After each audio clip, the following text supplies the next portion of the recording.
I'd like to call the meeting to order, the hearing to order. Good morning. This is the November 5th, 2020 Land Use Commission meeting, and it is being held using interactive conference technology, linking video conference participants and other interested individuals of the public via the Zoom Internet Conferencing Program. This is being done to comply with state and county official operational directives during the COVID-19 pandemic. Members of the public are viewing this meeting via Zoom webinar platform.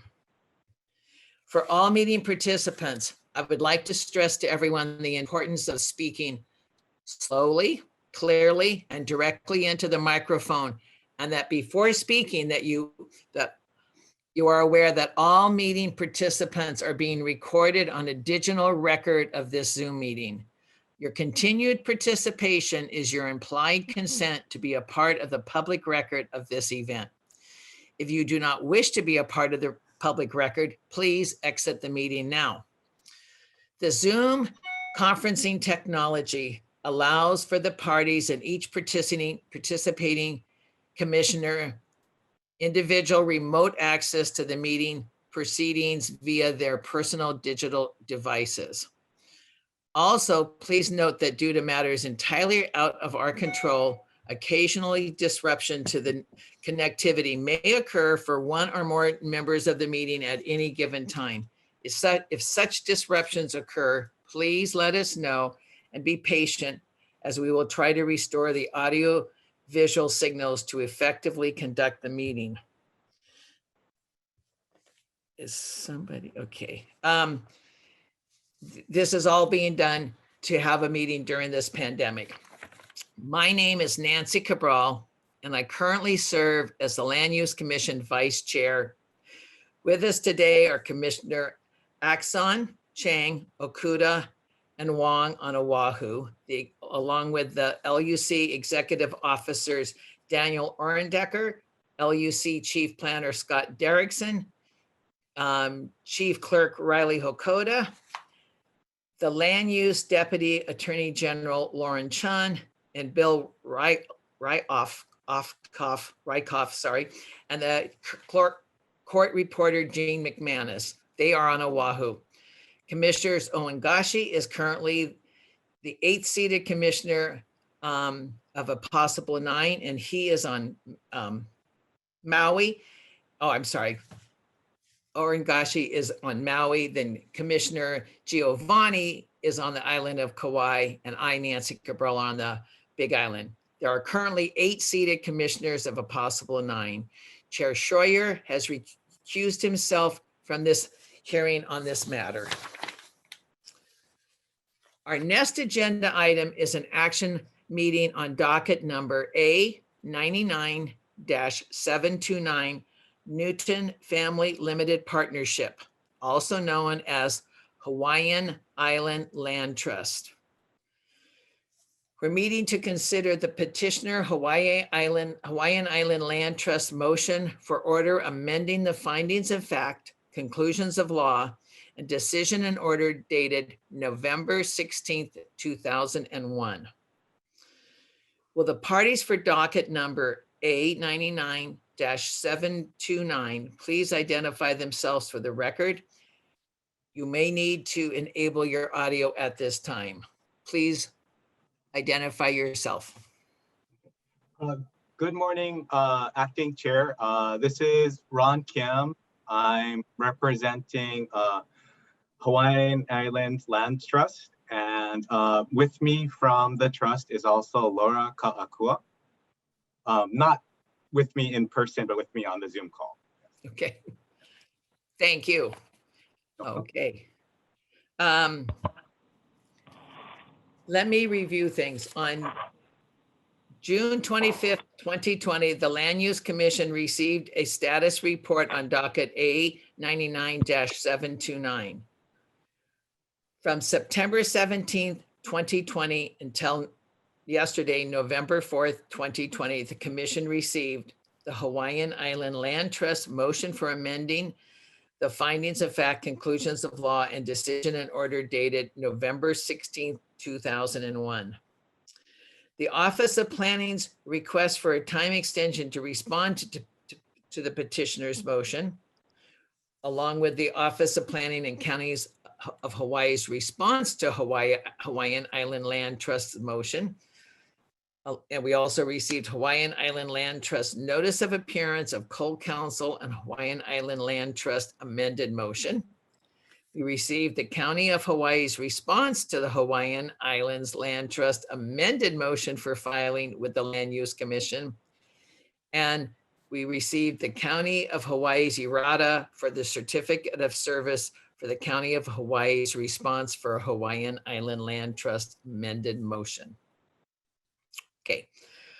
On October 28, 2020, the commission mailed the November 4 and 5, 2020 agenda of notice of meeting out to the statewide, Maui regular and Big Island regular email listing mailing list.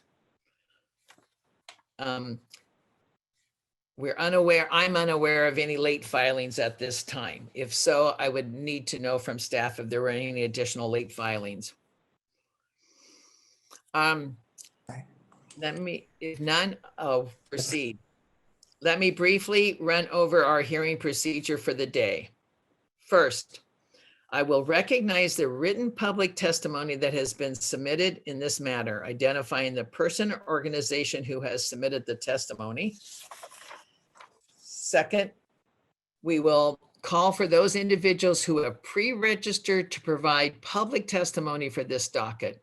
All such individuals will be called in turn by the chair, our co-chair, or the chief's clerks will then enable their audio and visual to our virtual witness box where they will then be sworn in. These individuals will have 3 minutes to provide their testimony and should stand by after their testimony to respond to any questions by the parties or the commissioners may have. When all questions have been completed, the chair will then excuse that witness and they will be put back into the viewing audience, and we will call for the next witness to enter the virtual witness box. After all registered testifiers complete their testimonies, I will call for those individuals in the general audience who wish to provide public testimony for this docket to identify themselves by using the raised hand technique in the webinar function of their device screens. The chair will recognize all such individuals and will call on them in turn to our virtual witness box where they will be sworn in. These individuals will also have 3 minutes to provide their testimony, and they should stand by after their testimony to respond to any questions the parties or commissioners may have. When all questions have been completed, the chair will excuse that witness and they will return to the audience. The chair will then call for the next witness to enter their virtual witness box until all witnesses have been heard. Fourth, after completion of the public testimony portion of this proceedings, I will give an opportunity for the parties to admit any additional documents into the records. After the admission, fifth, after the admission of additional documents to the record, the petitioner will present its case. Once the petitioner is completed with its presentation, it will be followed in turn by the County of Hawaii, the State Office of Planning. The chair would also note that the parties and public from time to time that I will be calling for short breaks. Are there any questions on our procedures for today? Okay, thank you. I will now recognize the written public testimony submitted in this manner. Mr. Orendecker, do we have any written testimony? Thank you, Madam Chair. We do not. Excuse me, Chair. Yes, Commissioner Wong. Commissioner Kuda is raising his hand for something. Yeah. Oh, Oh, okay, I'm sorry. Commissioner Okuda. Thank you, Ms. Chair. Excuse me. Even though the County of Hawaii and Office of Planning orally said they were participating when there was a call out just to do mic check, is it okay if they do a formal appearance so the record shows that they're present also? I'm not sure if they made a formal appearance. Thank you. Okay. Can we ask at this time for the County of Hawaii to become visual? I guess that would be by becoming visual in our screen, because right now we're showing April Supernaut as in her code, but we don't have her picture or her attendance with us. Can you become attend in person or show who is attending on behalf of the County of Hawaii? Chair, this is Riley. Yes. She is in the lower right-hand corner of. Yes. I'm seeing her name, but I don't see any, okay, there we go. Now we have a picture and a person. Is April, is that you, and who else might be with you? If you could unmute April, or if that's Diane Mellon Lacey. Yeah. Okay, now go. Okay, this is Diana Mellon Lacey from the County of Hawaii Corporation Council, appearing with April Supernaut from the Planning Department.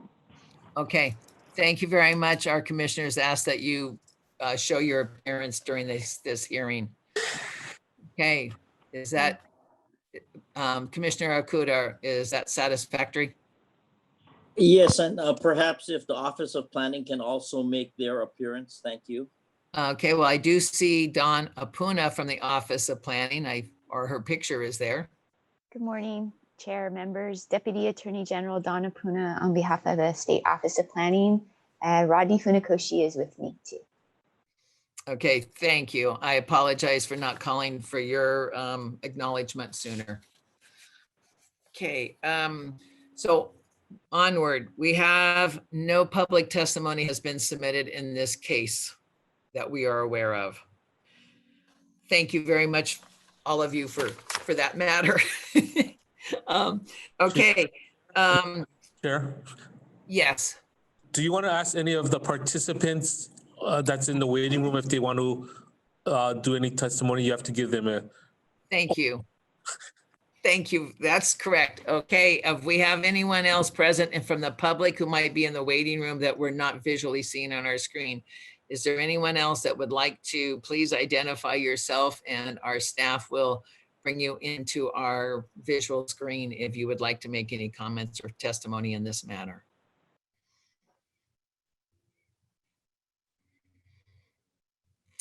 I don't, Madam Chair, we don't have anyone requesting to give. okay. Okay, well, good. We paused for that long enough. We'll move on.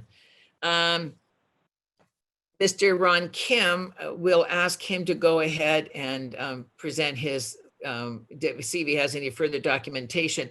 But at this point in time, I don't know when I should have said this. I do know Mr. Kim. I first met him as a member of the Land Use Commission over the years, but I understand he has recently gone into private practice, and he has a wonderful landlord, me. So he is now a partner and with another attorney who is a tenant of mine. And so Mr. Kim is now my tenant. So I can assure you it will not influence my vote in any way, shape, or form. Does anyone have any objection or concern on that matter? Okay, should I ask each party? Mr. Kim, do you have any concern in that matter as petitioner? No, Chair. Okay, Office of Planning, do you have any concern? No concern, no objections. Okay, and County of Hawaii, do you have any concern or objection in that matter? No concerns. Okay, thank you very much. Okay, then Mr. Kim, do you have any further documents which you would wish to have admitted to the record at this time? No, thank you, Chair. We didn't have further documents to submit. Okay, okay, and then Ms. Mellon Lacey, do you have any further documents you wish to submit at this time? No, we have none. Ms. Apuna, do you have any further documents from the Office of Planning you would like to submit? No, Chair, no further documents. Okay, thank you very much. Mr. Kim, would you please make your presentation at this time? Okay. Well, first of all, thank all of the commissioners for, taking time to be here and wrangle with the technical difficulties. And of course, our thanks to the staff too for bringing this all together. So actually, as far as this project goes, it sounds like a great project to me. Definitely support it. And I was actually going to turn it over to Laura Ka'akua to briefly present on the project, just to give you an overview of HILT and what it does, and also what its plans are for the petition area. And letting you know what the plans are will let you know why we're asking for the change conditions that we are. Ms. Ka'akua.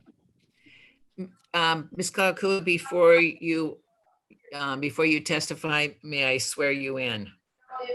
Yes, please. Your microphone, you're not easy to hear for me, Ms. Ka'akua. If you can double check your, Okay. there you go, much better. Okay. Thank Okay. you. Can you raise your right hand, please? Yes. Okay, do you swear or affirm that the testimony that you are about to give is the truth? Yes. Okay, thank you. Go ahead and proceed. Thank you, Acting Chair Cabal and Okay, I think I Commissioners. apologize, Ms. Ka'akua, your microphone again, but also I would ask for your full name and your address for the records, okay, before you proceed with your testimony. Okay. Can you hear me all right now? Now. Yes. Okay, great. Thank you. My Excuse me. I'm hearing other noise, other people speaking in the background somewhere. This is the court reporter. Thank you, Jean. I will even silence myself during this time, so I'm not part of that. Okay, Ms. Ka'akua, go ahead and proceed, and we'll just all be careful to not have background noise. Thank you.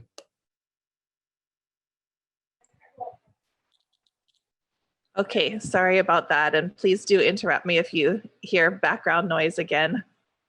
School and home, work from home. It's a full house here. My full name is Laura Ka'akua, and I am the CEO of Hawaiian Islands Land Trust.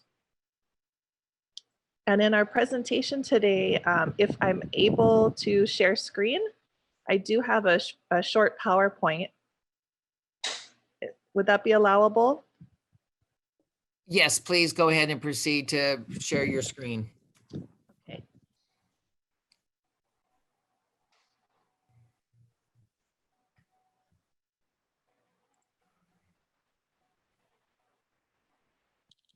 Okay, please interrupt me at any time if you can't hear me okay.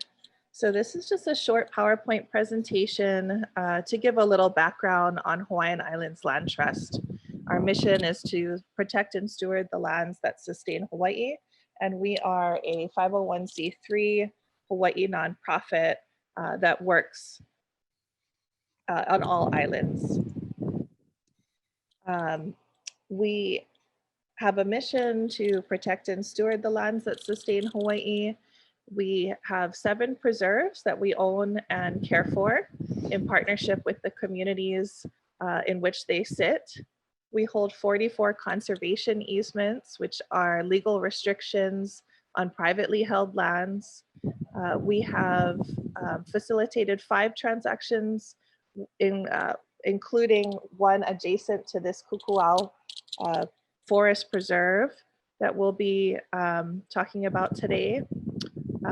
And in total, we've protected over 21,000 acres. And in a nutshell, what we do is we protect land, we steward lands of great importance, and most importantly, we connect people to those lands. Our vision is Hawaii's lands thrive and nourish its people. And our mission is seen in our daily work to protect and steward the lands that sustain Hawaii. In terms of our land protection work, our priorities are coastlines, Hawaiian cultural landscapes, and lands that grow healthy food for Hawaii's people. This Kukuwa Forest falls into the second category of Vahi Kupuna. In the research that we've done about Kukuwa, it was a place that was used by Kamehameha for gathering of koa, specifically for va'a or canoes. This is our stewardship goals for the next 5 years. So there are many. I don't expect you to read them all, but I did just highlight a few that pertain to this Kukuwa Forest property here. So we have big goals about fencing the portions of the property to prevent the spread, especially of strawberry guava and invasive grass and clydemia, which grow at alarming rates in really wet climates such as Kukuwa. We do hope also to be working with the surrounding Hilo community to establish a Kilo program, which is basically Hawaiian science of observation, and something that kids from preschoolers to adults can really help us do in terms of just observing the flora and fauna on the Kukuwa property in the different seasons throughout the year, and observing how our stewardship actions are impacting the native species and the invasive species.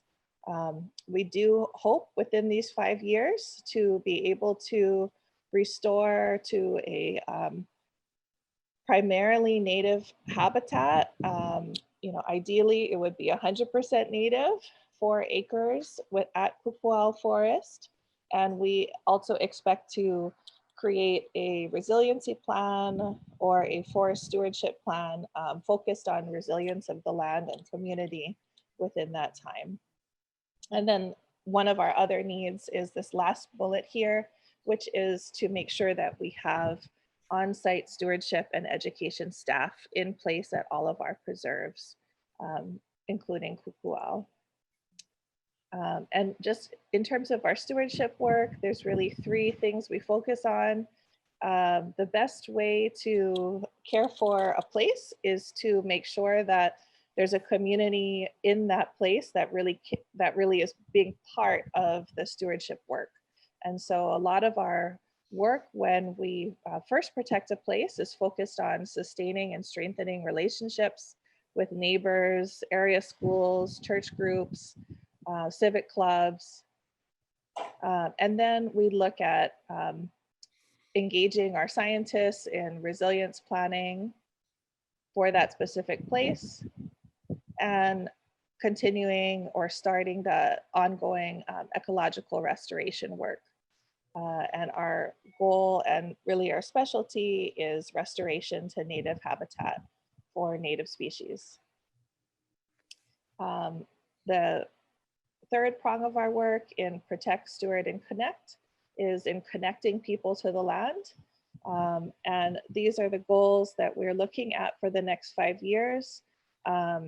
We've been able to really engage a number of schools around the places that we own and care for, and have also opened them up to the public.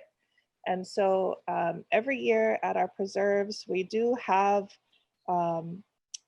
thousands of people actually that come through in total. For Kukuwa in particular, we expect to start small and maybe work with a few schools to engage that Hilo community in particular. And we do the connection work in terms of community volunteering, student education, making sure that kids understand where they are, the names of the places, the species that surround them, and have a real identity connected to the place that they're in. And then our third prong of our work to connect people to land is to support Hawaiian cultural practitioners to be able to not only help care for the land, but also utilize the natural resources found on the land to sustain their particular cultural practices. And that brings us here to Kukuwa Forest. And so Kukuwa Forest is in the foreground, and you can see how close it is to Hilo Town. And so that is really one of the proximity to people and community is one of the things that has us very excited about this Kukuwa Forest property. We are very focused on that connection part. And so when we think about stewarding the land, we imagine that it is very much a community effort. On this image here, we see the separation between the agricultural designation on the Makai end of the Kukuwa Forest property and the conservation designation on the Malka end of the property. This image here shows that on the Makai end, there's a mix of ohia and koa with quite a lot of ohia being the dominant native tree species. And in the Malka region, there's a mix of koa and ohia, with koa being the dominant native tree species. The concerning thing about this map is the non-native forest. And so this map was done a few years back. We know at the rapid rate with which strawberry guava spreads that these pink areas now would have expanded more than it shows here. And so we also noticed that there is strawberry guava that has already crept in from the most Malka side of the property. And so this is really our greatest concern, is that we have a non-pristine native forest, and with the intensity of the invasive species, especially strawberry guava, over time, inevitably, without active management, the property will all succumb to strawberry guava and clidemia and non-native grasses.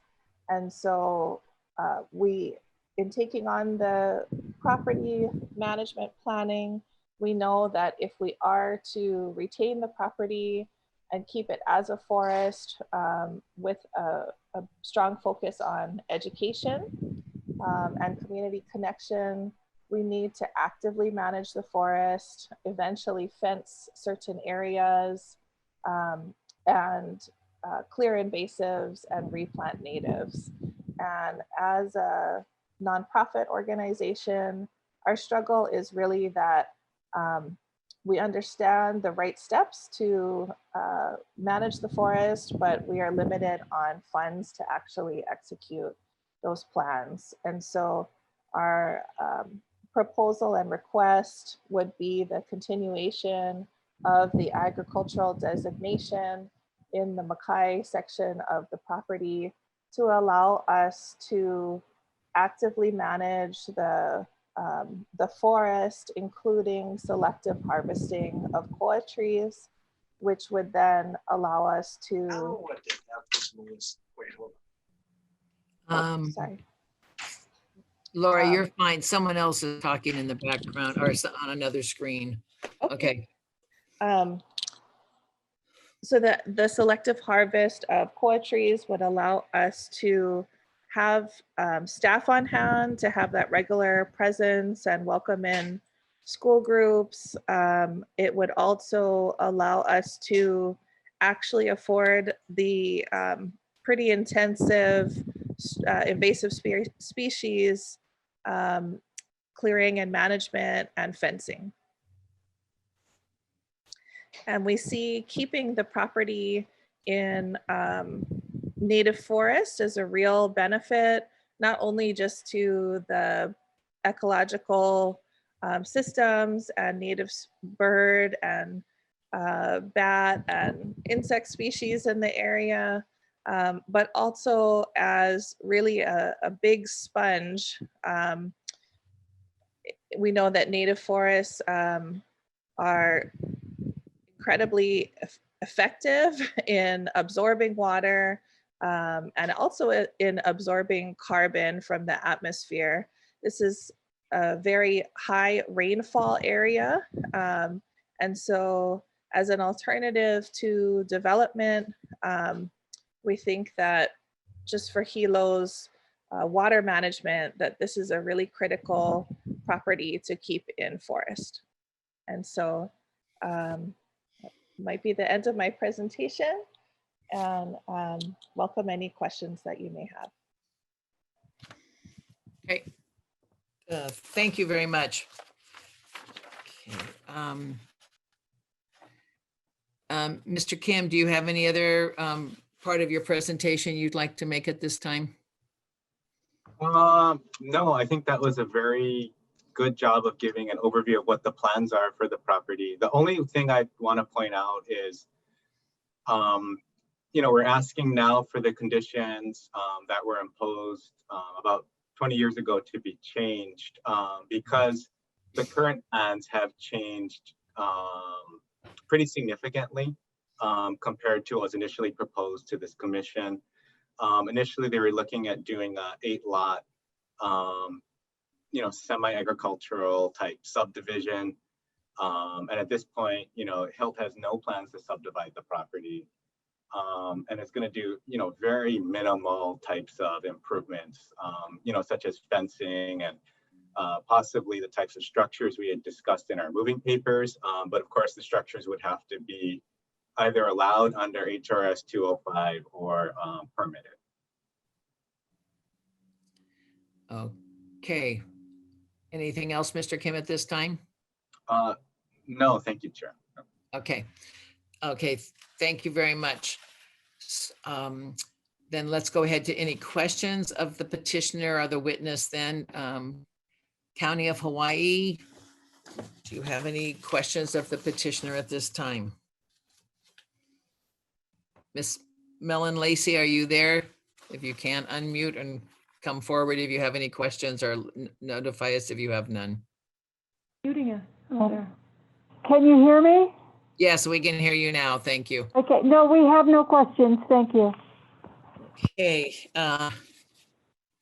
Office of Planning, do you have any questions at this time? Yes, Chair, I do. Okay, Thank you. Proceed. Okay. Thank you, Ms. Kaakua, for your testimony. I just have a few questions. So will Hilt, will you create a conservation easement or any other additional restrictions on the property to ensure the certain uses of the property?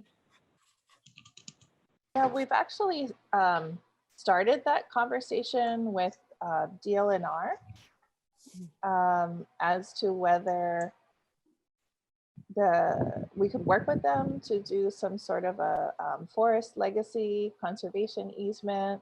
I think what the forestry staff had shared is that they might be willing to do that, but they're working on a lot of just great projects that are really at risk right now. And so because Hilt owns the property, it's kind of falling down on the priority list because there's no immediate threat. And so, we would like to do a conservation easement, but in that conservation easement scenario, the holder of the conservation easement has to be a different entity than the landowner, as they kind of act as a big brother make sure that the property is used as intended. And so we're hoping that when we work through the forest stewardship plan with DLNR, that might kind of reopen the door to a possible conservation easement with the state. Okay, thank you. And then did HILT consider reverting the land to conservation? And you're shaking your head yes. So and why did you decide not to revert the land to conservation and to keep it into ag? Yeah, so my first thought was to revert it to conservation because the plan and practices that we envision are conservation practices and removing invasive species, planting natives, but actually to actively manage the forest and pretty aggressively remove invasive species and to finance the conservation operations with selective harvesting. It would be really difficult to actually do that if it was in the conservation district. And so it surprised me actually in looking into the different restrictions on the between the two land use districts, but the agricultural district actually makes conservation more feasible for us. And did you consult with DLNR as far as what would be a more appropriate land use classification? Yeah, when I originally asked if we could work with DLNR on a forest legacy application, I did have the chance to share our plans. And I think they're pretty understanding that about our need to really actively manage the forest and that it needs to be in agriculture to really let us get started in caring for the forest. But we are really looking forward to working with DLNR on the forest stewardship plan. And that is quite a process. It's a set template that, set of requirements that we'll have to meet. And we'll actually have to get approval on that forest stewardship plan. And one of the great things about that forest stewardship plan is we know that we're hitting a certain standard of forest management. And then it also opens the door for us in terms of matching funding programs. So, if we can raise half of the funds for a fence, for example, then it kind of opens the door to these different conservation programs that would possibly match things like fencing or tools and equipment. Okay, thank you. And then, and so will HILT continue to be the landowner indefinitely, or do you think that at some point there will be a transfer of the land to a different property owner?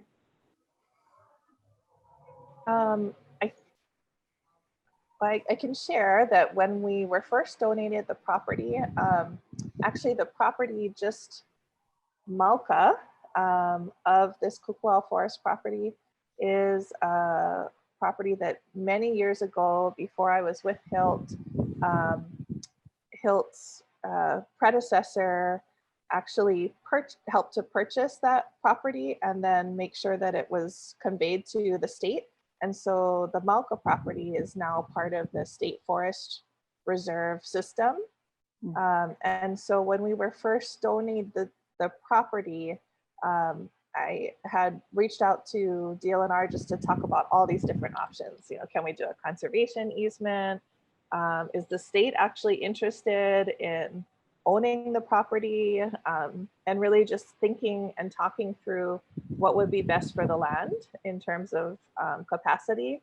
And so I think at this time, the answer that I have is the state has pretty similar funding to what they had many years ago with now a lot more land. And so I don't think they're too interested in taking on ownership and management responsibility for the property, but do want to work with us on the forest stewardship plan. So that's, I think, a long answer to say, if we can get approval to retain the agricultural designation and actively manage the forest, we would imagine ourselves as the perpetual owner. And I think the question that we just keep coming back to is what's best for the land and the surrounding community. And so if we got to a point where for some reason the state was really interested in taking over management, then I think we would always be open to that. Okay, thank you. And then just one last question. As far as the selective koa harvesting, so that would be perpetual too, as long as there's a need for funding the different activities that are required of the forest management project. Is that correct? Yeah. I guess I don't know that it would. I guess it could be perpetual. The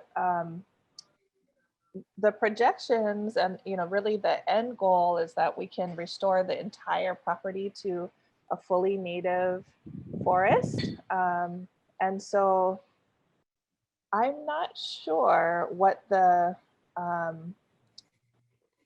kind of what the battles will be in like 200 years from now or whatnot, in terms of if we've conquered Clidemia and strawberry guava, or if there really is still just that constant pressure. And a lot of it will have to do with what's happening on the surrounding lands. So if we have a lot of pressure from the adjacent lands, then I think we would still be really actively managing and would probably need to continue regular harvesting to pay for that. But if the surrounding lands are in native forest too, or without invasive species, then we can kind of back off on the harvesting and just maintain.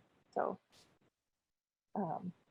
yeah, I guess we'll just have to be flexible. And I imagine that our forest stewardship plan would account for that flexibility. So then hypothetically, if the forest comes back to a more pristine condition, and you don't have to necessarily do koa harvesting, do you think HILT would consider reclassifying it to conservation if that would provide some benefit and you wouldn't necessarily need the ag district that allows you to harvest? I mean, it's just a hypothetical. Yeah, I think if there was no need for the ag designation to actually manage for conservation, then I would look at the conservation district. Okay, thank you, Ms. Kaukua. No further questions, Chair. Thank you, Ms. Apuna and Office of Planning. Commissioners, do you have any questions of Mr. Kim or Ms. Kaukua at this time?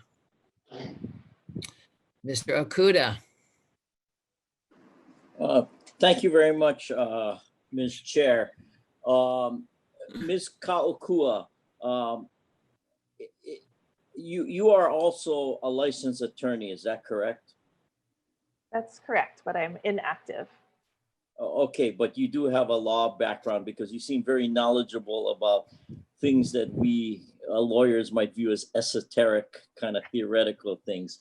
Let me just ask you a non-legal question, and just to confirm or give input with respect to harvesting of koa. I once had a forestry client. Is it true that sometimes harvesting koa actually helps with the rejuvenation of the koa native forest, meaning that when you harvest a koa tree, just by physical interaction, it causes seeds to fall, allows the seeds to grow, and as long as you protect, for example, the growing seedlings from pigs or other invasive species, taking out one koa tree might actually help contribute to the restoration of the forest. Is that a semi-accurate statement by me? Yeah, yes, that is accurate. The koa tree is known as the kind of the native weed tree. It grows like a weed when given the right environment to do so. And so I have seen in many cases where there's been harvesting of koa or clearing around remaining koa trees, that there are koa that sprout up. We've also seen where strawberry guava have been cleared within a forest that has koa. Koa will voluntarily grow in their place as long as that strawberry guava is kept low enough to give sunlight to the koa seeds. And so it's our hope that in a forest that has been historically in native trees, that the seed bed is still there, and that in clearing certain areas, removing the invasive species, that will get the benefit of volunteer koa seeds that are just underground and have been just shaded out by that really thick strawberry guava canopy so that they couldn't grow.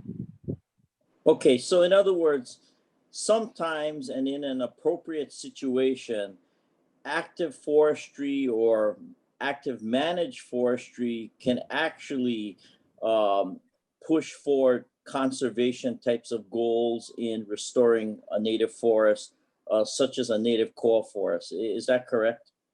That's correct. And you know, there are potential drawbacks, just to be totally upfront, in that when you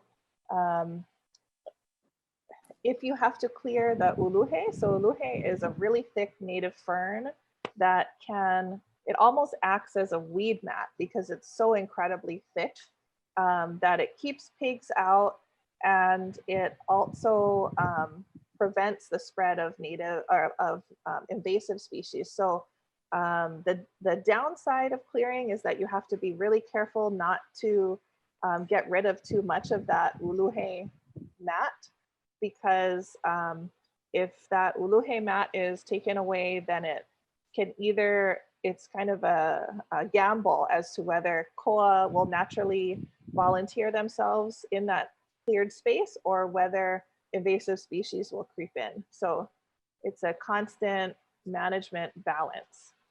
Okay, and if I can ask a question about management balance and management activities, is it true or not true that if the property or if a property is designated in the conservation zone, it frankly leads to a lot more permitting and, for the lack of a better term, red tape, that even if an entity like yours has the best of intentions, you have to jump through a lot more permitting hoops. You have to do a lot more things with the Department of Land and Natural Resources to accomplish a goal, which you could do a lot more simply and lower cost if the property was designated agriculture.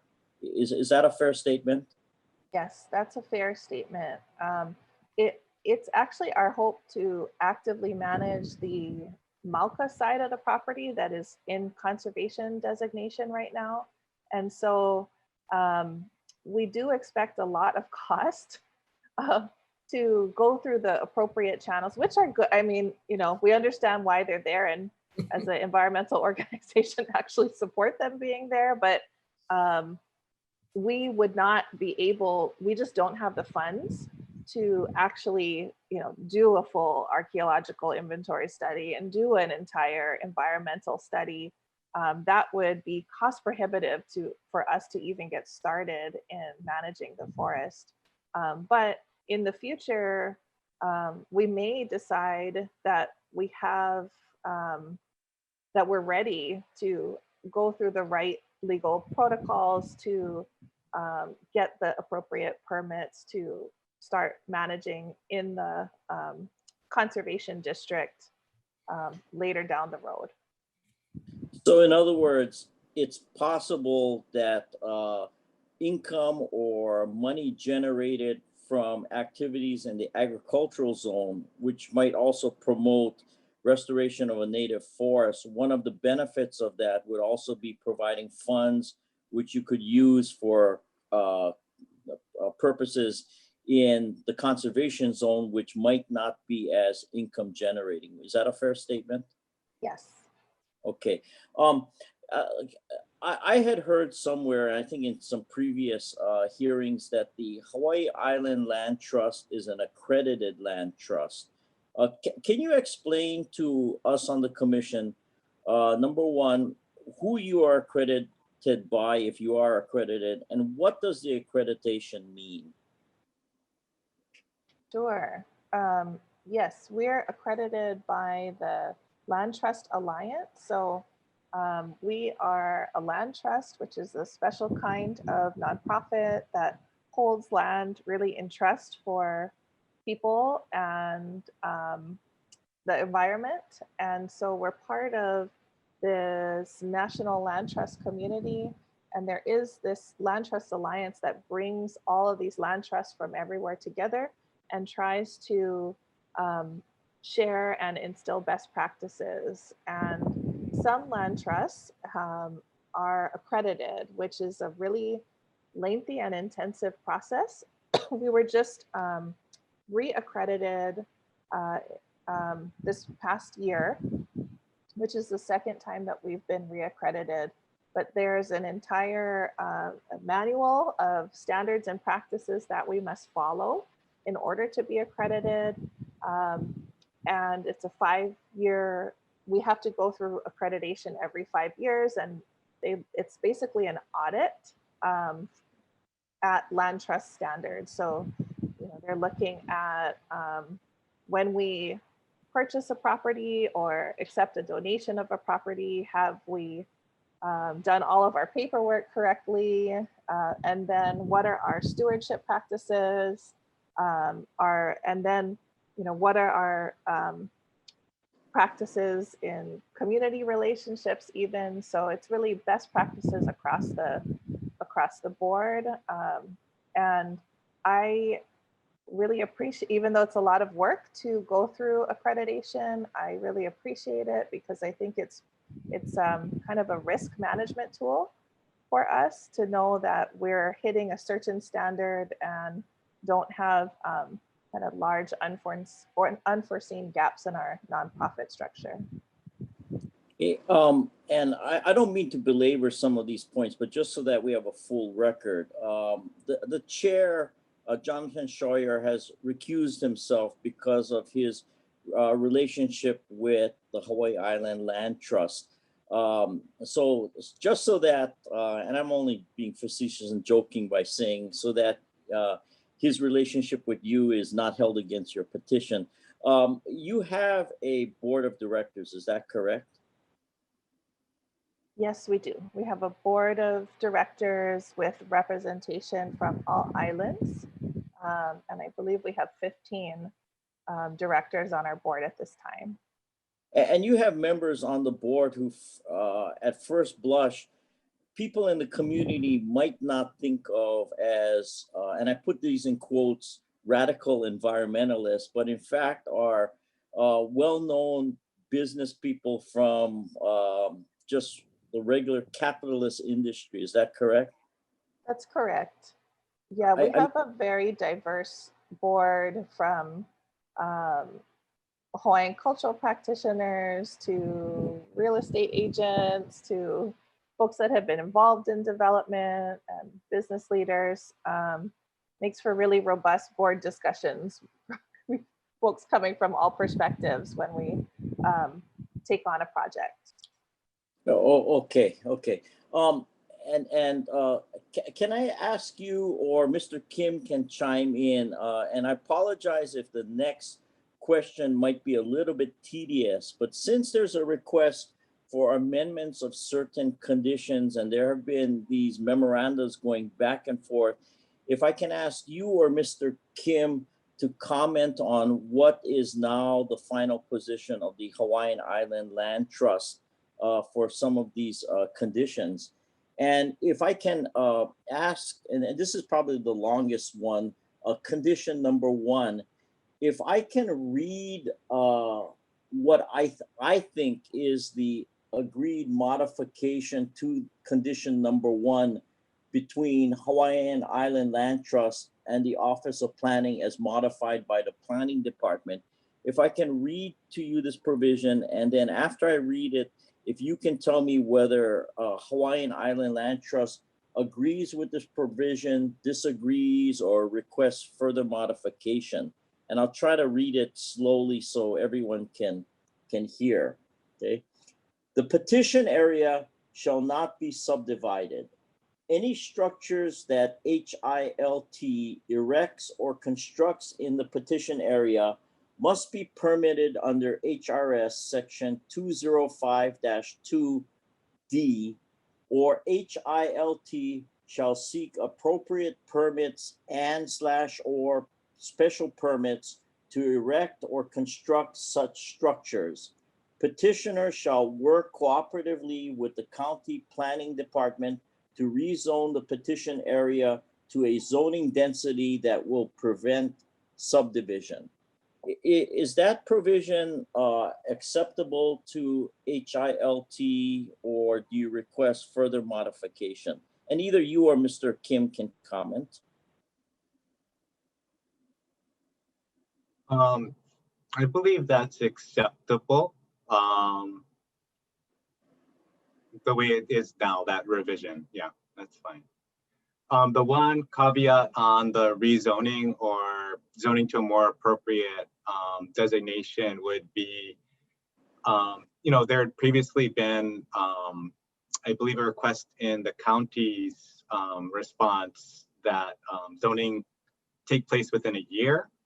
And we'd actually ask for a longer time frame than that, because just getting the stewardship plan in place itself will take about an estimated 2 years.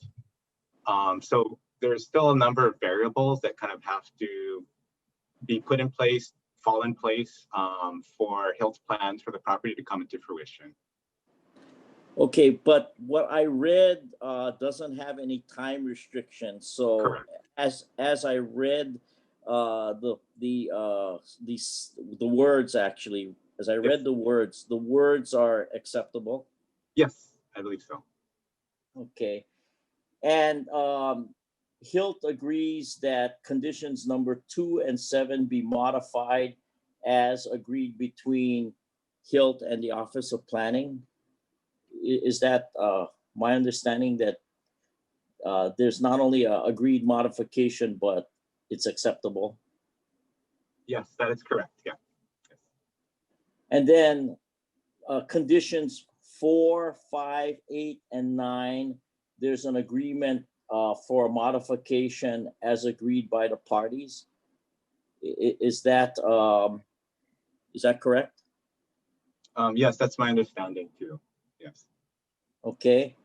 And the planning department wanted condition 10 to be modified based on language that they submitted, which is that the 80-foot right-of-way in the city of Hilo zoning map, which they had attached as Exhibit A,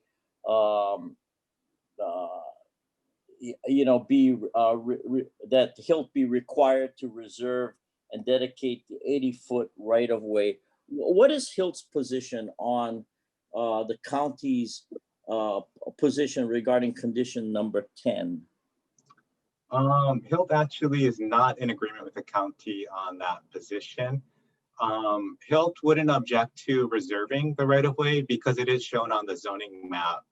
However, at this point, requiring dedication, just based on this request to amend the conditions, doesn't seem really fair or proportionate to HILT. The reason being, the initial condition required dedication as tied in with the subdivision. But currently it would just be a dedication without it being tied into any subdivision. And if we're talking about the modified conditions here, it seems pretty evident that the impact on use, density, traffic use, and the community is much less with Hilt's proposal than it was with the original proposal. And the original proposal did tie in dedication with the subdivision. Okay, so what does Hilt want us to do, or what is Hilt requesting the Land Use Commission to do regarding condition number 10? Hilt would be okay with it remaining as written because it was tied in with a subdivision. So in connection with the subdivision, shall if necessary dedicate. If we want to take out the reference to subdivision, Hilt wouldn't object to reserving that right of way. Obviously they're not really planning much structure building, but any structures they are planning on building, they're not going to put them right in the middle of the right of way. Okay, and I'll be asking, or somebody I'm sure will be asking the County of Hawaii about what their position is regarding condition number 10. Is it Hilt's position that conditions number 3, 12 through 15, 17, and 20 be deleted? Sorry, let me. Yeah, let me repeat it again. So it's to delete conditions number 3, 12, 13, 14, 15, 17, and 20. 3, yes. 12, 12. correct. Yes. So it's 12 through 15. 13, 14, yeah. Okay. And 17 and 20 also would be deleted.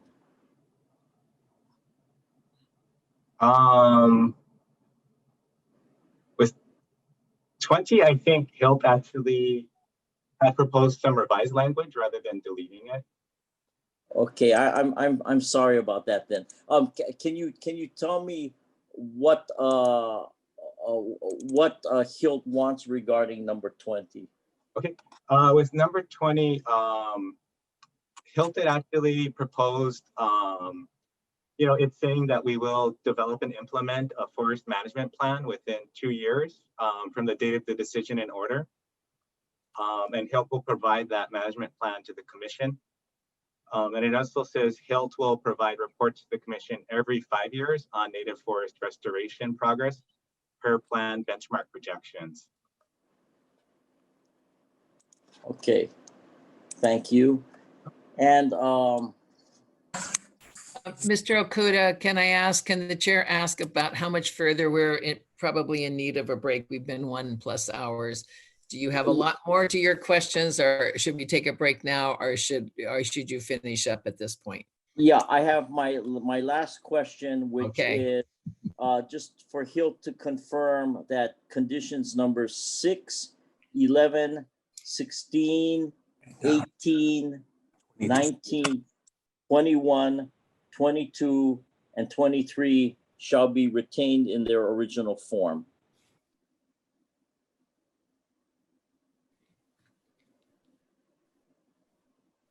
So yes to 6.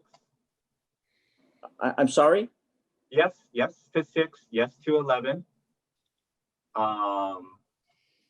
16? 16.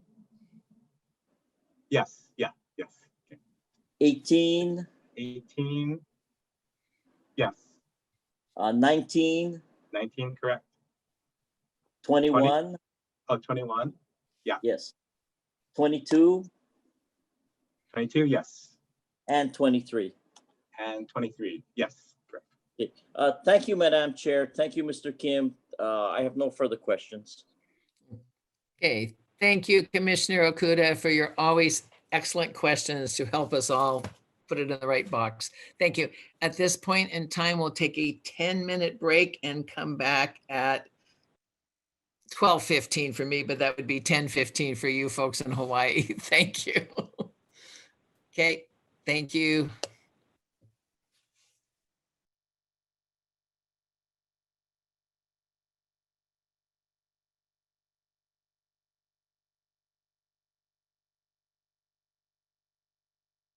Okay, it is 10:15.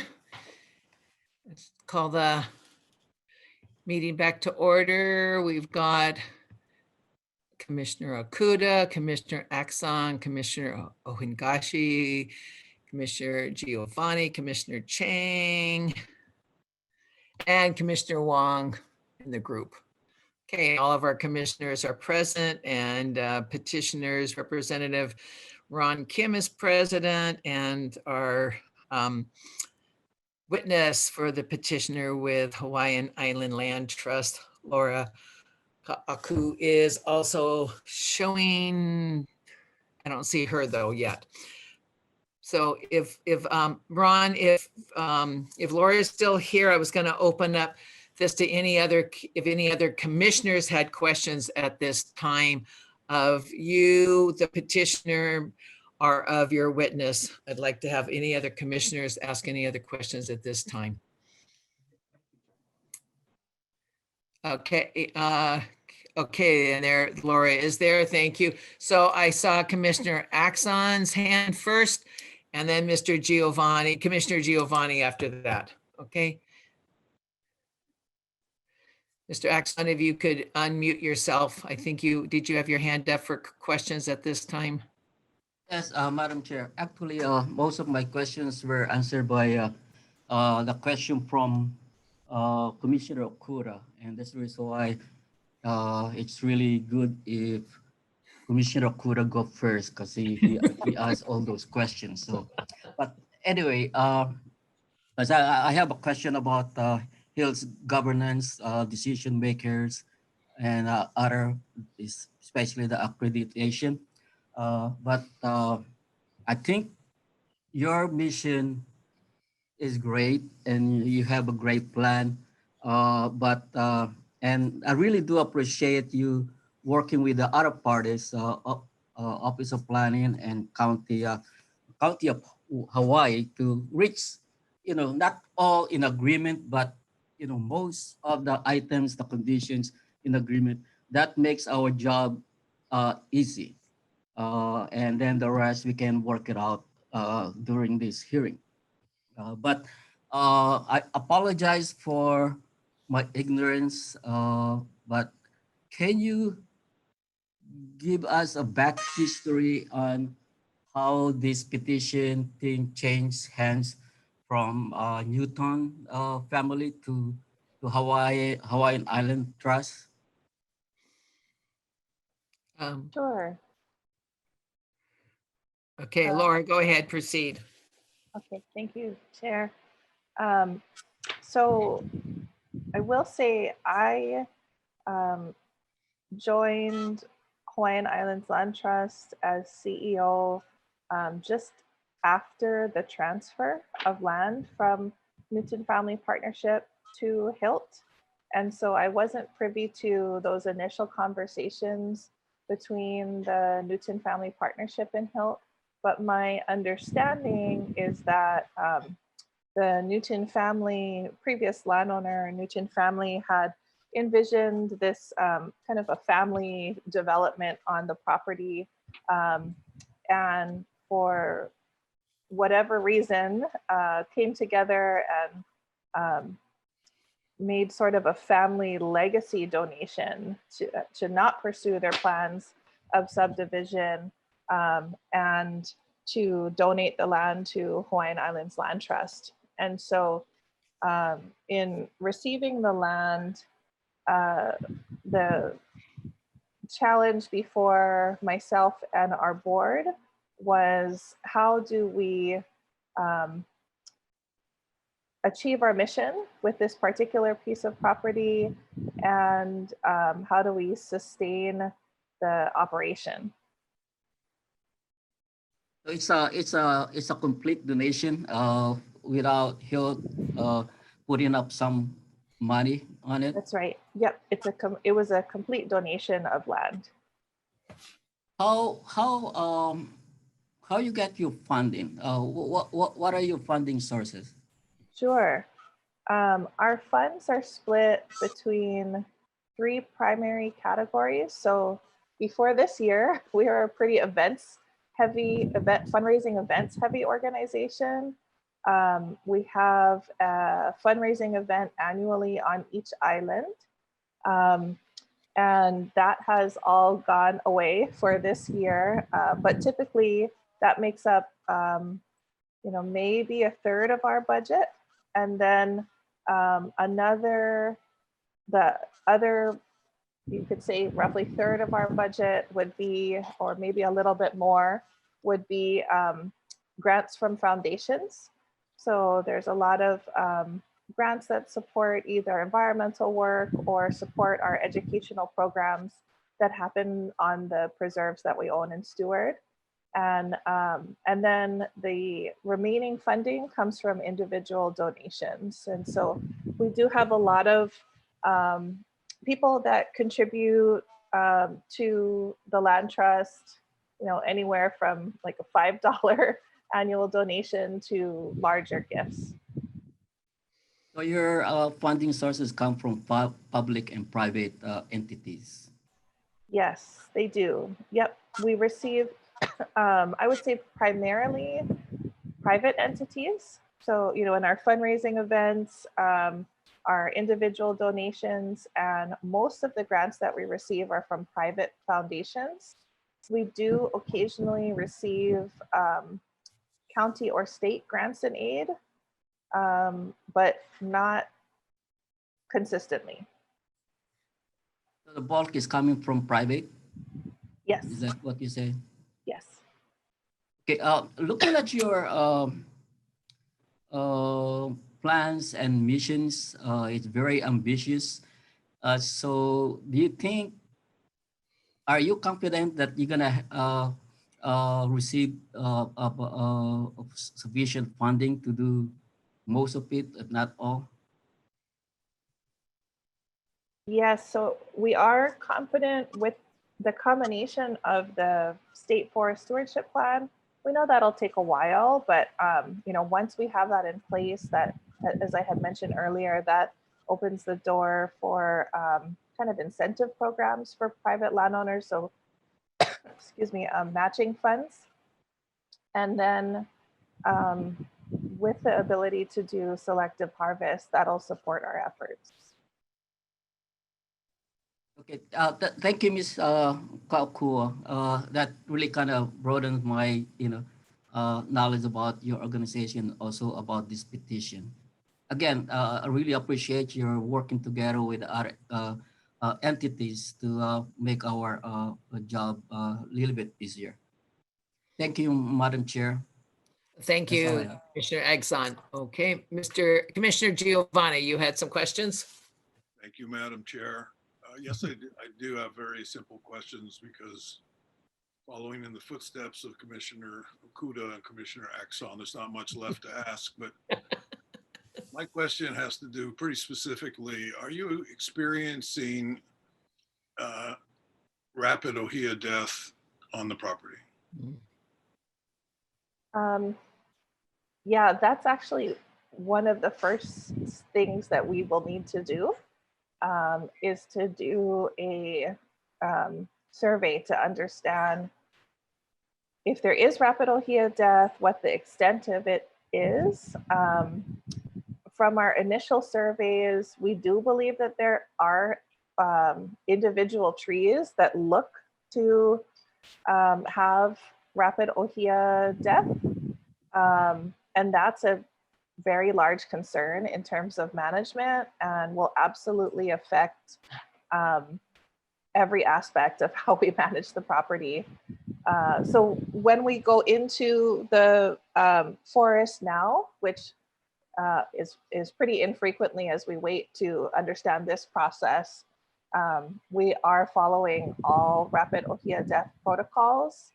And even if we don't have rapid ohia death, we will still be following all of those protocols with our contractor, with volunteers, with students, very religiously.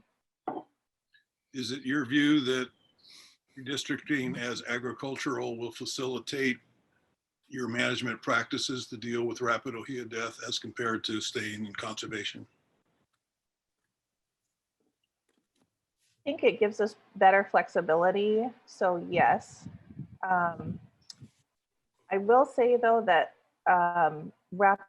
if we do find rapid ohia death, it could just put a pause on certain management practices, like where we might just have to just leave a whole section alone if that's the recommended practice. So our potential partner in doing this forest management, we'll be working with them. We always would be working with DLNR as well, since we'll be working on the forest stewardship plan together. So I think the agricultural zoning can only help in our, or not zoning, but district can only help in our flexibility, but rapid ohia death could actually put a pause in our management plans.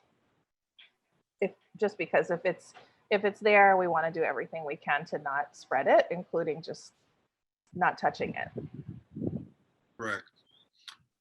Thank you, Ms. Kukuwa. I have no further questions. Thank you. Okay, fellow commissioners, do any of the other commissioners have questions of Mr. Kim or Ms. Kukuwa at this time? Commissioner Chang. Yes, thank you. Thank you, Commissioner Chair Cabral, and good to see you, Ms. Kukuwa, and thank you so much for zooming in with us. I too, like the other commissioners, want to applaud Hawaiian Island Land Trust for taking this stewardship on. What I have found sitting on the Land Use Commission is too often petitioners come in to seek an amendment or modification of a land use condition, which has community concerns. So in this case, have you met with the community, and is there, what's the temperament of the community with respect to Hawaiian Island Lands Trust taking over this property, if you have reached out to them? Yeah, thank you, Commissioner Chang, for that question. So community outreach is a big part of our work. And in this case, we've done some community outreach just to get a sense of what the hopes for the property are. And it's pretty overwhelming in terms of just keep it as forest and invite the community in. So that's been pretty consistent, but we haven't done the type of community outreach that we would typically do because we haven't been sure where this process would lead to. And so we were concerned about building up positive expectations and then not being able to fulfill them.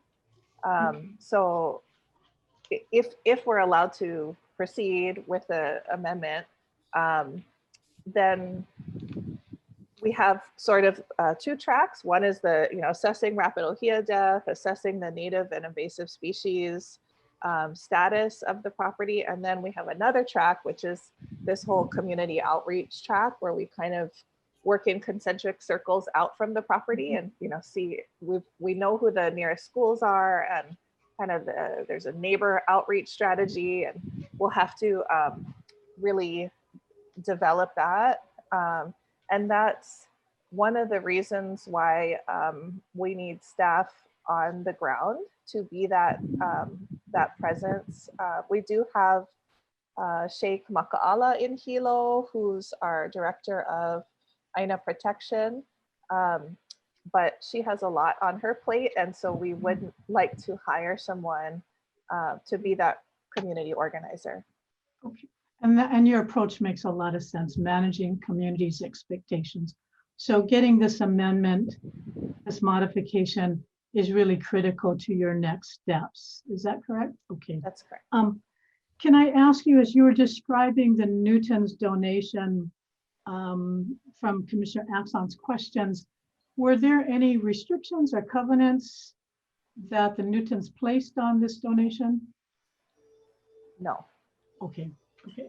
And the surrounding landowners, again, it sounds as if that'll be your next step because I'm assuming for purposes of managing both controlling invasive species within your property and externally, thought collaboration is important. So that would be part of your next steps? Okay. That's right. And can you just confirm, is it my understanding that your primary source of revenue to do the stewardship, including hiring of staff, will be through the sale or the harvesting of the ohia? That's right. And do you have a partner that you're working with for the harvesting and the sale? We do. So we haven't contracted with them yet, but we do expect to partner with Forest Solutions, which is a large forestry company that works with a lot of landowners and institutions that we have good relationships with, such as Kamehameha Schools and the state. And so kind of based on recommendations, we were brought to them, and they seem very flexible to working with us, and yeah, we see that partnership moving forward. Thank you so much. Those are the only questions that I have, Madam Chair, so I have no further questions. Thank you, Laura. Thank you. Okay, thank you, Commissioner Chang. Commissioners, anyone else with questions of this witness at this time? Okay, seeing none. Mr. Kim, do you have any other witnesses that you would like to bring forward at this time? No, thank you, Chair. Okay, then I would like to go ahead at this point in time and ask the County of Hawaii and Ms. Mellon Lacey if you would like to go ahead and make comments or present anything in regards to the county's position at this time. First of all, can you hear me? Yes, we can. Continue to speak clearly, especially if you're wearing your mask. Speak clearly. Thank you. Okay, I'm going to take it off because April isn't in here, but I may put it back on if she does. Okay, thank you. So we thank the Hawaiian Island Land Trust for their presentation. It was very comprehensive and helpful. And we are in support of what they plan to do and view it as a noble undertaking. And I'm going to put my mask back on. Okay, I think, there's been, as Commissioner Okuda pointed out, various iterations going back and forth of these documents to amend the conditions. And Commissioner Okuda did an excellent job, but I got a little lost. So the one that's, there's three that are important to us, I guess. And the first is number one. And I wasn't sure where he was reading from because it seemed like he sort of combined two. But the part that is really important to us would be that the petition area will not be subdivided and that the petitioner shall work cooperatively with the county planning department to rezone the petition area to a zoning density that would prevent subdivision. And we also concur with OP's construction language in there. So that's the first one. The next condition that we are concerned about is preserving the native forest, which is condition 5. And we concur with the request for the change made by Hawaii Island Land Trust. But the county requests the opportunity to comment on the forest management plan. I know I spoke with Mr. Kim yesterday on this issue, and he told me that Hawaiian Island Land Trust would be working with DOFA to come up with this plan, but that's not stated in the condition as it's been revised. So I think we would like that to be added. But, and, you know, we would still like the opportunity as the county to review it, but we would like to know in the condition that DOFA will be consulted on the development of the plan. And the third condition of concern to the county also was raised by Mr. Kim, condition 10 relating to the 80-foot right-of-way. And we're fine with striking dedicate and just leaving reserve, as long as it's clear that there wouldn't be any structures erected in that right-of-way. And other than that, I think, you know, that the position of Office of Planning and HILT and us are good on the proposed conditions. So I don't think we have really anything more to add other than to thank everyone for their work on this and getting the documents back and forth for us all to kind of look at and get closer. And I don't think there's any impediments to going forward with this. Thank you. Okay, thank you very much. Petitioner Kim, would you like to comment or ask any questions of the County of Hawaii and Ms. Mellon Lacey?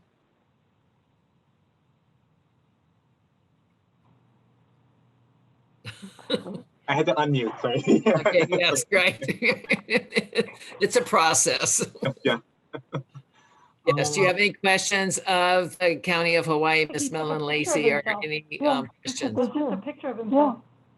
Not so many questions. I guess just a comment. It sounds like Oh, there he is. sounds like we're on the same page, I think, on conditions 1 and 10. Condition 5, I guess the one comment Hilt would have is they're very willing to, you know, share copies of the plan with the county, but it sounds like the forest, it's actually the stewardship plan, really, with DOFA that we'd be doing. And that's so specialized and so particularized. And, you know, our understanding is that DOFA really are the experts in the area, and they really are the, you know, sort of agency with jurisdiction over these types of issues that, you know, we just don't understand what the county's jurisdiction would be, or what the expertise would be, the capability to comment on the plan beyond what DOFA would do. And we wouldn't want it to be delayed necessarily. So, you know, opportunity to comment, wouldn't really mind, but it wouldn't be something that would be needed for us to go forward with the process. That's what we would ask, you know, that it wouldn't delay our process if we're waiting for the county to comment. Okay, well, okay, thank you for that comment. Office of Planning, do you have any questions or comments regarding the information provided by the County of Hawaii? And no questions, Chair. Okay, commissioners, do you have any questions or comments regarding the comments from the County of Hawaii?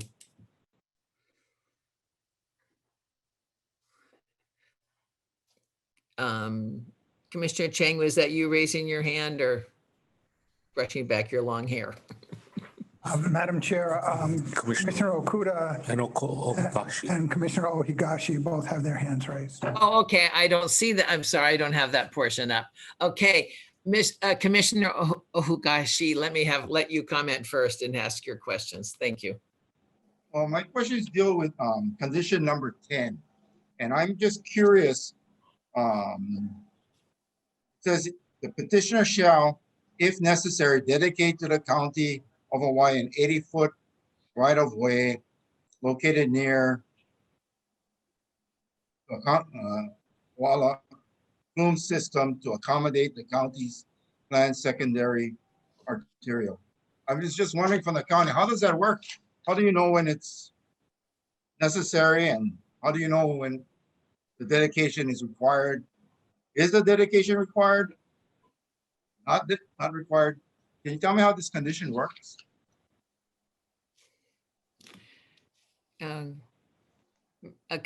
Ms. Lacey, can you comment on how that number 10 in regards, I think the difference between whether there be a dedication or a reservation was the other word I had heard. Can you comment Right, on? and what we agreed to do was strike the dedication because the dedication was tied to the specific subdivision as the property is now zoned, correct? But with the zone changing, then we would just want the reservation because this is part of the county's plan as arterial road development, which is reflected in the map that was Exhibit A to both our original and amended filing. What bothered me was the words "if necessary." I mean, I'm not sure how that would work. What does "if necessary" mean? I'm just, I'm a lawyer. I'm just curious about those little words, I guess.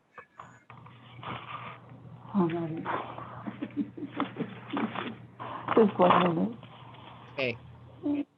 That's the original language. Oh. It's not the proposed language. Okay, yeah, that's the original language, and it's not the proposed language that we are asking for now. We changed it. Well, not being a part of the original language, it's not quite an answer to my question. I'm just wondering how this provision works, and what does "if necessary" mean? Does that mean somebody has to determine it to be necessary? And who does? Does the county determine it to be necessary? Does Mr. Kim's clients determine it to be necessary? And maybe there should be written entirely. It should say the petitioner shall dedicate an 80-foot located to accommodate. I'm just asking if that should be how it works. And Aloha, Commissioner. This is April Supernaut, Deputy Planning Director for the county. And so that language would be if the county deemed it necessary, if the county went ahead with that arterial connection through this property. And so I'd have to go back and look at the rezone ordinance and other things in order to answer it more thoroughly. But again, it's not part of, it's my understanding of what is the proposed language that we're looking at. And yes, it would be determined by the county based on need of that arterial road going through. So,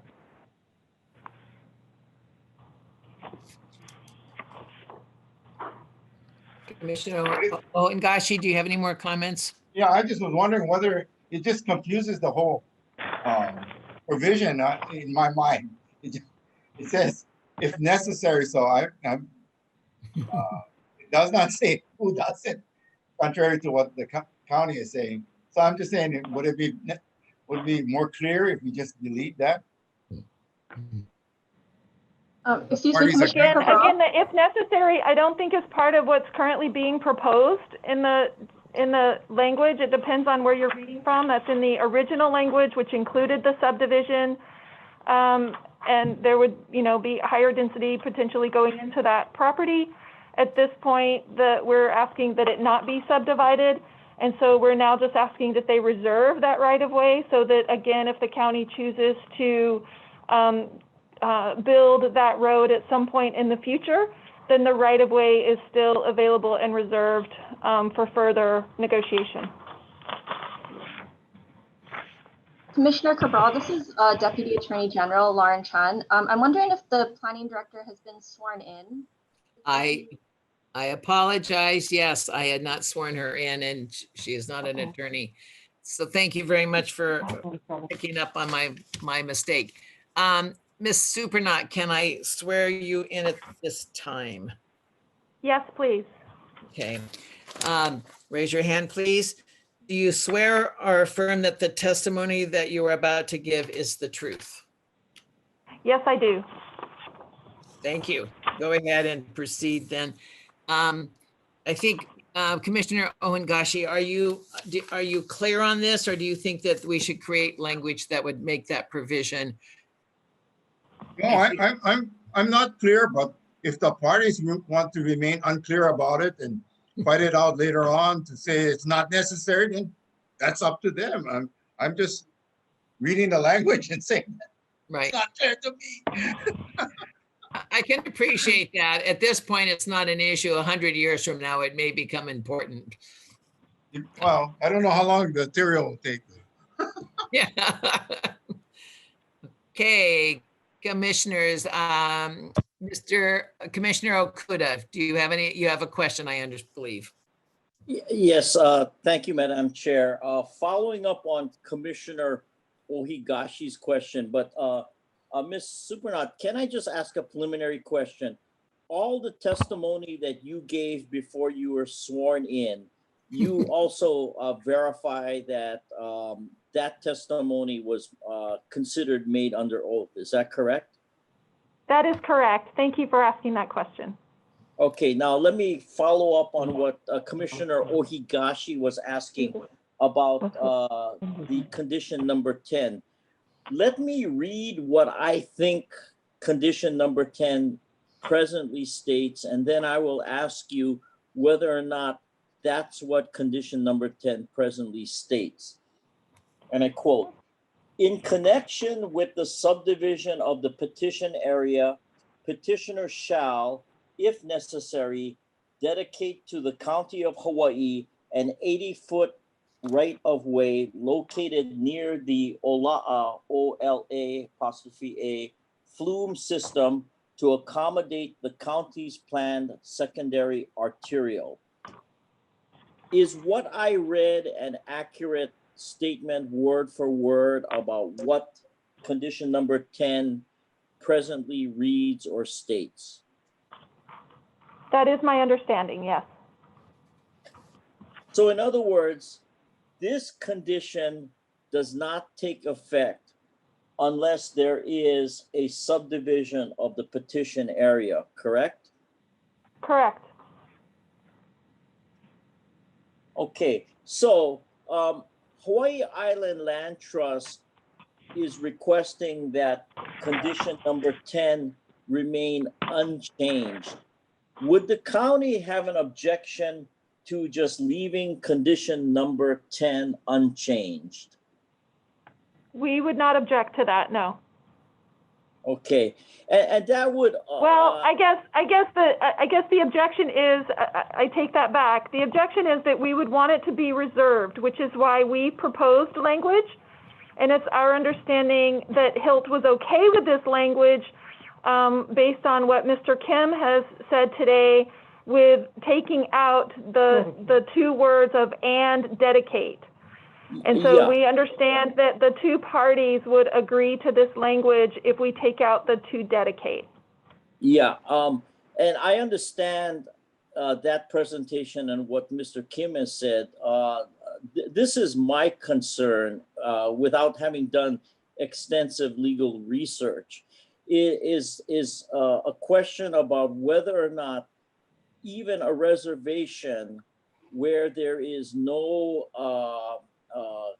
concurrent or presently represented intent to subdivide or develop, whether we start coming into the area of whether or not such reservation might be constitutional or not constitutional. So my only thought, and I welcome to hear your comment, is you know, if the dog is sleeping right now and it was in the original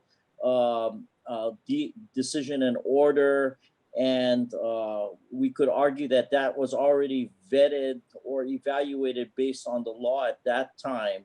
If we don't fool with it right now, we can basically defer a potential constitutional issue about unlawful taking or taking without proper due process or just compensation to some later date. I mean, in other words, let's not decide something which we don't really have to decide right now. I mean, would that be a little bit acceptable by the county? If you don't mind, hold on 1 second, please. Sure.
We're not ready for a break yet, but pretty soon.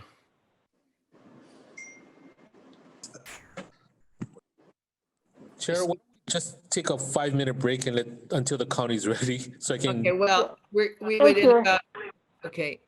Ms. Supernat, about how much more time do you think you need? I think 5 minutes is great. I just want to confer with someone else, and then we'll be ready. Thank you so much. Okay, well, actually, because in about, well, I guess so. We'll take a 5 to 7 minute break. And so at 11 o'clock, Kai will come back. That'll be our break for the hour then. So make use of it. Okay, thank you very much. Thank At 11. Yes. Hello, this is Diana Mellon Lacey, and I believe after looking at this, can you hear me? Yes, we can. Hello? Okay. That we are fine with leaving condition 10 as it is presently. Okay. So Commissioner Okuda, your comment on that. Okay, thank you very much for that response. And then my final question, just so that the record is clear, deals with condition number 1. And if you can tell me whether or not the condition as I read it is acceptable, okay, so that we're clear on this. The petition area shall not be subdivided. Any structures that HILT erects or constructs in the petition area must be permitted under HRS 205-2D, or HILT shall seek appropriate permits and/or special permits to erect or construct such structures. Petitioners shall work cooperatively with the county planning department to rezone the petition area to a zoning density that would prevent subdivision. Is that language acceptable with respect to condition number 1? Yes, Commissioner, it's acceptable. Thank you. Thank you very much for answering my questions. I have no further questions. Thank you, Madam Chair. Thank you. Commissioners, do you have any other questions of the County of Hawaii at this time?